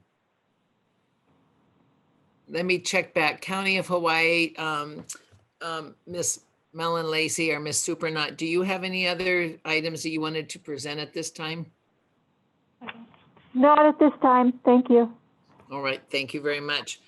May I now go, I think in the order here to Ms. Apuna in the Office of Planning. Do you have any statements at this time? Yes, Chair. I'd like to present OP's position. Thank you. Okay, thank you, Chair. So OP has reviewed the motion to amend to allow successor petitioner Hawaiian Islands Land Trust to develop a native forest management project in place of the originally proposed 8-lot agricultural subdivision on the petition area. There is good cause to amend the DNO because with the change in ownership of the petition area to HILT, the petition area will be used to fulfill petitioner's primary mission to protect and steward lands in Hawaii through its proposed Kukuwa Forest Management Project. The proposed use to establish a native forest management project is reasonable and consistent with the permitted uses of the agricultural district, as well as the conservation district. HRS section 205-2D1 permits within the state agricultural district activities or uses as characterized by the cultivation of crops, crops for bioenergy, orchards, forage, and forestry. HRS section 205-2E states that the conservation district shall include areas necessary for conserving indigenous or endemic plants, wildlife, including those which are threatened or endangered, and forestry. However, petitioner has stated that it needs to harvest koa from the area to fund the forest management project. As a commercial use, harvesting of koa in the conservation district would require BLNR permitting and other approvals, whereas the harvesting of koa in the agricultural district would not require any further permitting and associated costs. OP points out that while petitioner proposes to erect a shelter for community volunteers, students, and Hawaiian cultural practitioners, such a structure is not a permitted use in the agricultural district and would require a special permit pursuant to HRS section 205-6. OP received comments from DLNR, the Engineering, DOFA, SHPD, U.S. Fish and Wildlife Service, OHA, and DOT. Most notably, SHPD indicated that an archaeological inventory survey was not conducted for the proposed project area and therefore asked for the opportunity to review any future proposed projects within the project area that involves ground disturbing activities. Similarly, OHA states that while reforestation is typically less impactful than a subdivision, there is still potential to impact cultural resources. As such, if archaeological or cultural resources are encountered, OHA recommends that appropriate management and preservation protocols be in place. Also, the U.S. Fish and Wildlife Service states that their data indicate that a variety of federally listed species may occur or transit through the vicinity of the petition area and offers applicable mitigation measures. Through consultation with petitioner, both parties have agreed upon various modifications to and/or retention of the 23 decision and order conditions as provided in OP's last filing of November 2nd, 2020, which provide restrictions and protections in the development of the Kukuwa Forest Management Project and incorporate pertinent state and federal agency comments. OP therefore recommends approval of the motion subject to these conditions. I think we would like to just note when Commissioner Okuda had read condition 1, I think it refers to HILT throughout rather than petitioner. So OP would suggest that the conditions refer to petitioner generally rather than to HILT. Other than that, I'm available for questions. Thank you. Thank you, Ms. Apuna, for your always good detailed information. Okay, petitioner, do you have any questions of the Office of Planning and Ms. Apuna at this time? No, we didn't have any questions. Okay, County of Hawaii, Ms. Mellon Lacey or Ms. Supernut, do you have any questions of Ms. Apuna at this time? We have no questions at this time. Thank you. Okay. Commissioners, do you have any questions of Ms. Apuna at this time and her recommendations?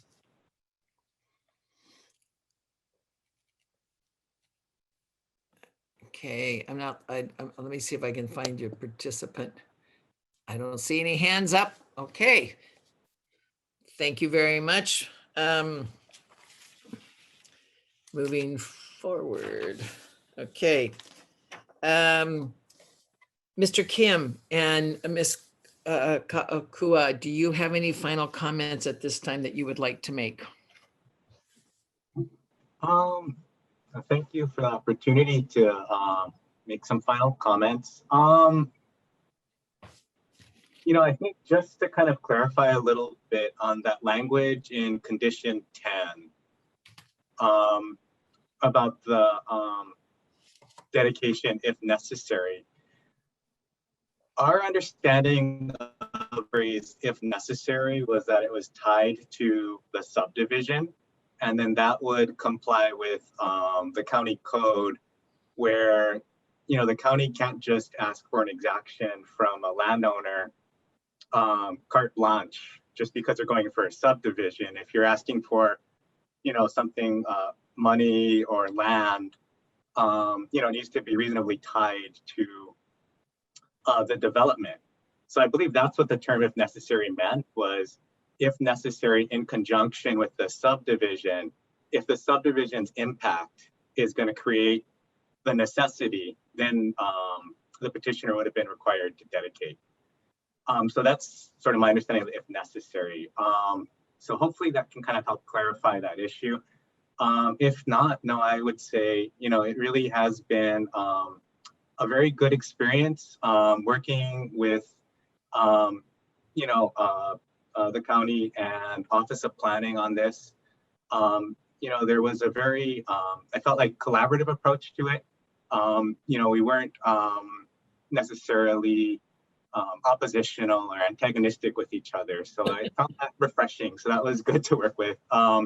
And then, it's just a good project to be behind too. From where I'm sitting, where this is something, if it works out, I'd be happy to, tell my kids or even one day grandkids, that this is something that we helped put together for the community here. So it seems like a good project. I think, there is good cause to amend the conditions from what the conditions initially were, because as I stated earlier, the two projects are pretty significantly different with, their use and their impact, and also the benefits that they're going to provide to the community. So, I just appreciate everyone's questions and thoughtful commentary. I do, again, thank you all for your time and taking a good look at these issues and, really thinking about what you're doing with this. So thank you. And I just would ask that the commission, would approve the amendments as we've agreed to with Office of Planning and the county. Thanks.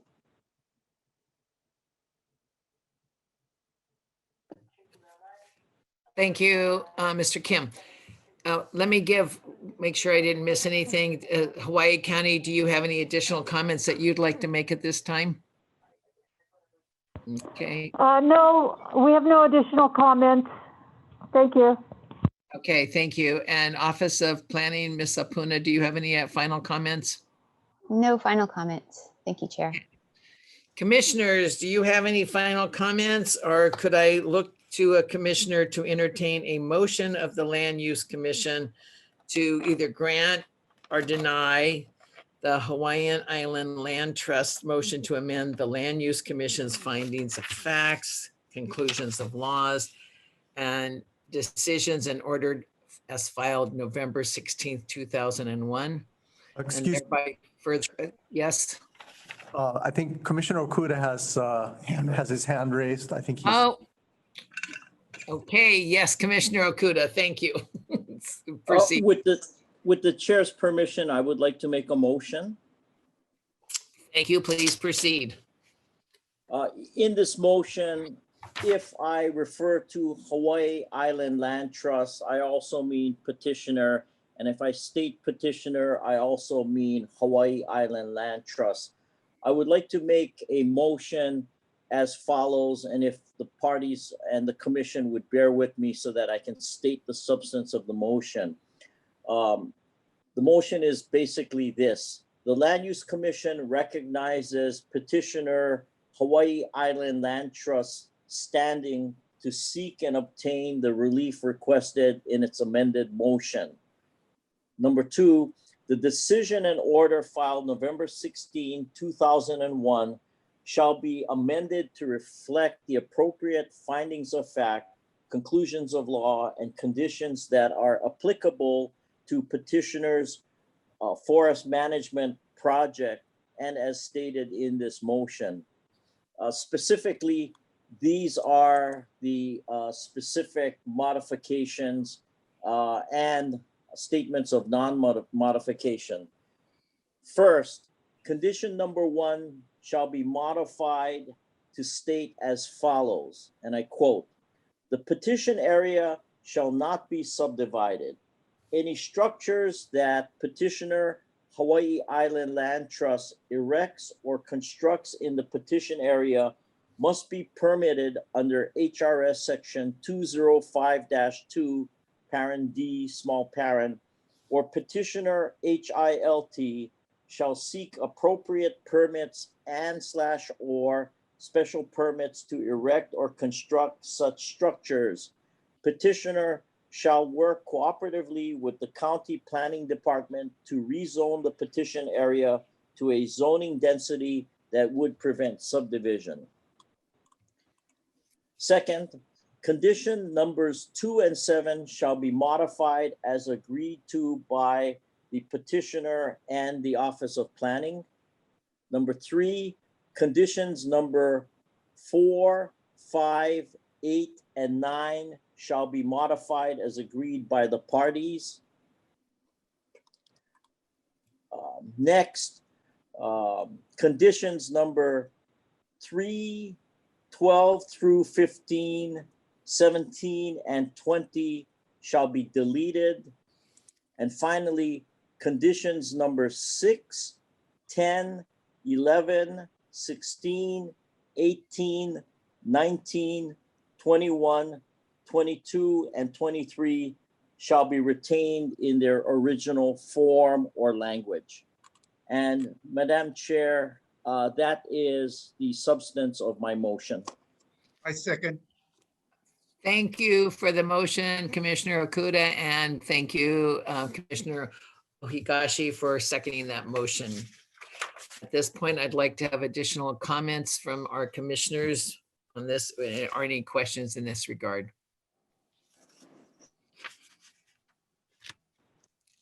Commissioners, any questions or comments? Okay, then I'm going to proceed. Oh, Commissioner Ohigashi, your comment, I see.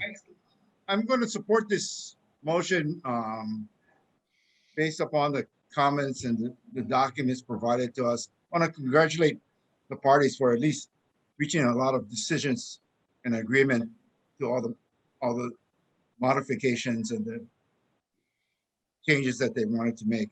I just have a comment. It just seems to me that condition 10 is superfluous because the counties, or the emphasis that the County of Hawaii seems to be, is that there shall be no subdivision. Right. Absence of subdivision, there is no dedication. So and that was my only concern during this whole proceedings. And other than that, I'm supporting the motion. Thank you, Commissioner Ohigashi. Commissioner Chang, did I see your hand up at some point? Did you want to comment? Actually, Chair, that was I'm sorry. I don't need sorry. to. I know you're in deliberations, but if I can just make a point of clarification. Please go ahead. Sorry. So I mentioned that we want, when looking at condition 1 or any of the conditions, that it referred to petitioner in general, not HILT, and not petitioner HILT. That it be generally just petitioner, in case that, say, HILT transfer the property and they are no longer the responsible property owner, that whoever will be the petitioner at that time, the successor, would still be responsible under the condition. So I just like to add that, and I apologize for interjecting. Thank you. Thank you. Commissioner Okuda, would you agree that that is an understood portion of your motion? Madam Chair, that is correct. And I did not intend to create any type of confusion or ambiguity. I do believe that these conditions, as we say, run with the land, so a successor would be bound. But to avoid any confusion or possibly any possible ambiguity, I would modify my motion to state that I'm just using the word petitioner, and I would delete any specific reference to Hawaii Island Land Trust. Thank you. And Commissioner Ohigashi, is that acceptable as you are this party who seconded that motion? That's acceptable, but I've always thought that the staff would make the necessary corrections. Well, Make sure our intent is followed. Okay, thank you. I think we're all on the same page here. Okay, commissioners, any other comments on the motion at this time? Okay, moving right along. The Chair. motion has been, Madam Chair. yes, Commissioner Wong. Oh, go ahead, Riley. This Oh. is Riley. Yes. Have Commissioner Axon with his hand raised. Oh, okay, well, see, I'm trying to look at the little, it's a hard job Jonathan does. Commissioner Axon, please proceed with your comments. Thank you, Madam. I just want to clarify before I make my comment. If condition number 10 was addressed by Commissioner Okuda's motion, I probably didn't hear it. I just want to kind of make sure. Commissioner Okuda, could you comment on how you're dealing with number 10 in regards to your motion? Yes, thank you, Commissioner Axon, for the question. I stated that condition number 10 would remain in original form. In other words, with no change. And this is the reason why. The way I read condition number 10, it starts with saying that it's in connection with the subdivision of the petition area. And then the condition continues on. So the way I read the plain language of the condition, it's applicable only if there is a subdivision of the petition area. If there is no subdivision of the petition area, then the requirement for dedication of a right-of-way is not applicable, because again, the triggering event under condition number 10 is subdivision of the petition area. The specific reason why I'm asking that the condition just be left in its original form without any modification is basically to deal with the potential unconstitutional taking of private property issue, and also the issue raised by Commissioner Ohigashi, which is if there's no subdivision, then the condition is sort of not applicable or superfluous. I don't mean to put words into Commissioner Ohigashi's mouth, even though I'm doing it. So using the words that came out of my mouth, my intention is simply to avoid dealing with this issue because it's really not something we're facing right now. And it's to punt it to some future event if that event were to occur. Thank you. Thank you, Commissioner Okuda, for the clarification. But Madam Chair, just like what I said before, this is a good project. Actually, it's better than the originally proposed project. So I will fully support the motion. And I just want to thank all the parties for working together, like what Mr. King said. They're working collaboratively on all these without any, what do you call that? Try to find a word that, attacking each other, just like what we had before. So I'm very, very impressed with the way they conducted their, statements. And again, I'm wishing Hawaiian Island Land Trust the best in the future. Thank you, Madam Chair. Thank you, Commissioner Axon. I see Commissioner Giovanni's hand is raised, I believe. Do you have any comments, Commissioner Giovanni? Thank you, Madam Chair. Yes, I do. I will be supporting the motion. I am also very encouraged to see this land going in a refreshing direction away from development and subdivision and into forest management. My only additional comment is I'm really glad to see in one part, because I think it'll have an incremental and positive benefit, in terms of climate change if we do forest management of this type as opposed to clearing and development. So thank you, and I really appreciate the work of HILT, and I appreciate the work of the county and the state to work cooperatively with them. Thank you very much. Thank you, Commissioner Giovanni. Okay, I see that Lauren Chen with the Attorney General's office, I believe her hand is up. Did you have a comment? Yes, I have a question for clarification. Does Commissioner Okuda's motion include authorizing the staff to make those non-substantive changes that I think were mentioned and to authorize the chair to sign the order? Thank you. I have that in my language here that it should include modification to ensure consistency and to authorize the chair to sign the order in this matter on behalf of the commission. So thank you for reminding us of that. Yeah, Madam Chair, if I may state, I assume that would be, I don't want to call it standard boilerplate, but an assumed or portion of whatever motion that we pass. So I'm sorry for not stating it, but that was my intention, that the standard boilerplate authorization delegation provisions would also be included. Thank you. Thank you, Commissioner Okuda, and Commissioner Ohigashi, do you accept that additional standard language to be in the motion? I do, but I want to make just one additional comment. I wanted to know, I'm glad to see that Mr. Kim has joined the rest of us in private practice. And he has such a good landlord. Thank you. Couldn't put that, put that ad in there. Okay, moving along, commissioners. Do we have any other comments from any commissioners before we look to hopefully finalizing this and taking a vote? Okay, nobody's hands are up. A motion has been made by Commissioner Okuda and seconded by Commissioner Ohigashi. I'm supposed to state the motion. Do you, I can restate the motion for you. Thank you. Okay, thank you. I will look to Mr. Orendecker to please restate the motion and to pull the commission. Thank you. Thank you, Madam Chair.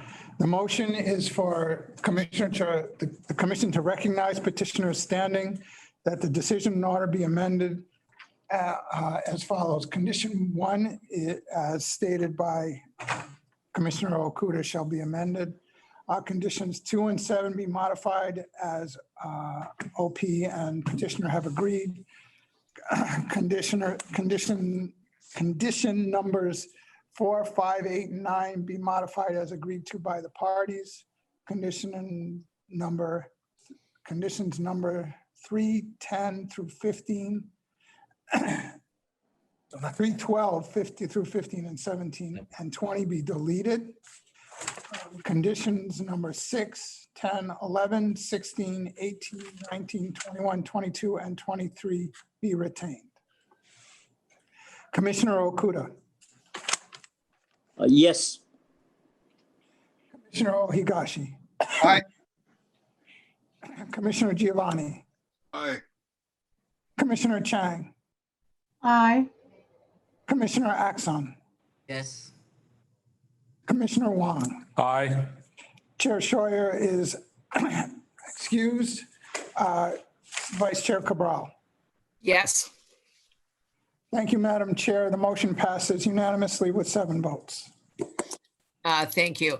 And I too would like to comment that I think it's very nice, and having to, as the co-chair and having to be the chair today, I am so grateful that this was such a wonderful group of people all agreeing and absolutely looking for the best language to make this a good motion and a good activity into the future and to preserve our land. I'm so glad it was not controversial for me and for everyone. So I look at it and from the overview, I lease land from DLNR, and my leased land is very close to this property by way of the olive fly, or the crow fly, as they may say. So at this point, do we have any further comments from any of the parties at this time? Okay, Thank you very much. And I would look now to Mr. Orendecker if there is any other business that we are to take up at this time. Madam Chair, that is all we have on the agenda, and there's no further business. Okay, being that there is no further business, I will declare this meeting adjourned. Thank you to everyone for your patience with my efforts. Thank you. Good work, Nancy. Good work, Nancy. We made it. Good job. Good job, Nancy. Thank you. Aloha. Thank you all. Thank you. Okay. Thank you so Thank much, you, everyone. everyone. Thank you.